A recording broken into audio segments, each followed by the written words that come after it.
اعوذ باللہ من الشیطان الرجیم، بسم اللہ الرحمن الرحیم۔ قل رب ارحمہما کما ربیانی صغیرا۔ کہہ دیجئے اے میرے رب، رحم فرما میرے والدین پر جس طرح بچپن میں انہوں نے مجھے پالا۔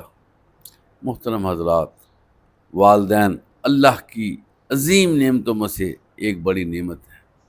ہمارے لیے سب سے زیادہ حسن سلوک کے حقدار ہیں ہمارے والدین، سب سے زیادہ عزت کے حقدار ہیں ہمارے والدین، سب سے زیادہ خدمت کے حقدار ہیں ہمارے والدین۔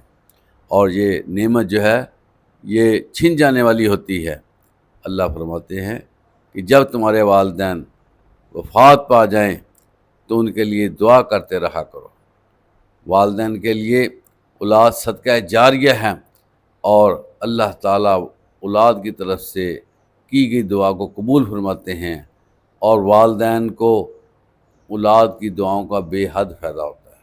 اللہ تعالیٰ ہمیں والدین کے لیے زیادہ سے زیادہ دعائیں کرنے کی توفیق عطا فرمائے، آمین۔ وآخر دعوانا الحمدللہ رب العالمین۔